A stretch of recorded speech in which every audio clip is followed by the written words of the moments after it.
had a long day ahead of me today, and so I really needed to get ready early and sit down to plan it out. I take 2 seconds to enjoy my element there and get ready for a full 9 to 5 workday, which involves tying your hair up, putting a perfume, everything, all that jazz.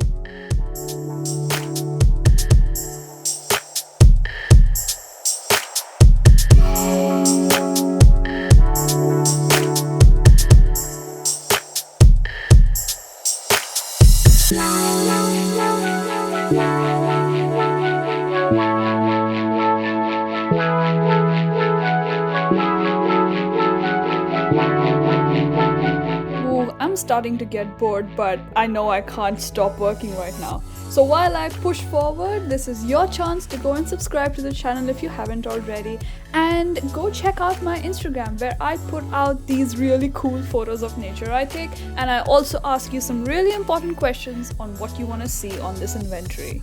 Was missing home and didn't want to cook today, so I ordered food home, and this is my favorite Indian place. The food was so hot I actually couldn't hold up that container, so I had to awkwardly push food out like that.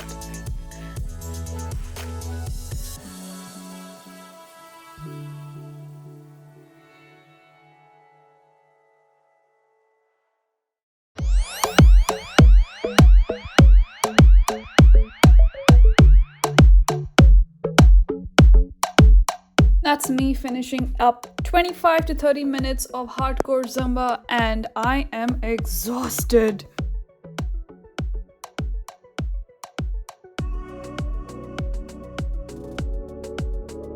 Earlier in the day, I had realized that I'm running out of coffee, and there is just no way I can function without it in the mornings, so I made sure to go for a quick trip to Coles and bring home all the essentials.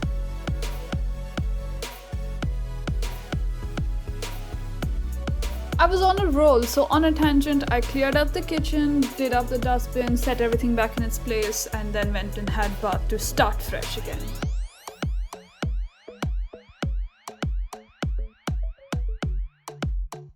Then to wind down for the evening, I chose to do something that I haven't done in a while.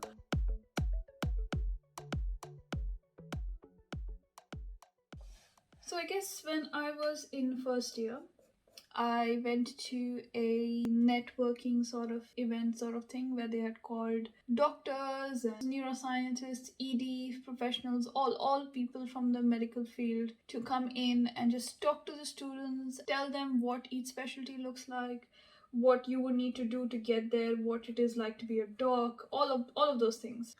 So I was just speaking to this person who basically was a emergency medicine physician, and I got chatting to him about how you decide your specialties. He asked me a question. He said, "How when you're cooking your Indian food at home, how do you cook your food? Do you put all the spices in proportion by measuring them, or do you put them through by ballpark amounts?" So I said, "Oh, I do it instinctively. I don't measure it spoon by spoon." So he said to me, "Yeah, I don't think you're cut out for surgery because you're not precise." For somebody at the time who wanted to get into surgery, that was a bit of a shock to my system. I didn't know how to handle that information, and I was borderline panicking, thinking that, oh my god, are you telling me that I cannot follow what I dream of right now? And then the next day, I sat and drew a portrait. I haven't done a pretty good job right now because this has almost been 1.5 years since I last drew a proper portrait, but that's my reference picture. And that's my actual picture. My point is that it takes precision to make a real life portrait. It takes precision to add in, what eyes look like. It takes precision to draw hair. It takes precision to do these things to make it look like a real life person. That's it. So I do have precision in me. Precision doesn't have to be cooking. Indian food by nature is instinctive. It never really usually follows a recipe. My point here is that it's not the doctor's fault for telling me that I'm not cut out for surgery. He didn't know that I could draw. He didn't know what all I can try. In fact, in my University of Sydney's interviews, in one of the written parts of it, they had asked me, what are the 3 strengths you have? I wrote down precision, and I said underneath that as a dot point that it is because I draw portraits that I think I have precision in my hands. So, people with their half hearted knowledge, highly limited knowledge of you, will make judgments, will tell you what you can and can't do. But at the end of the day, you are the only person who can decide what you are capable of. But yeah, for now, I need to improve my skills on copying. And I always mess up the proportions. Like right now, I can tell that her eyes, her leg, nose, her lips are all fine. It's just that I elongated the face too much. So instead of looking cute, it looks beautiful, but it is the slender, older version, not the cuter version that I can see in this photo. So, if you guys have made it this far into the vlog, thank you so much for being here.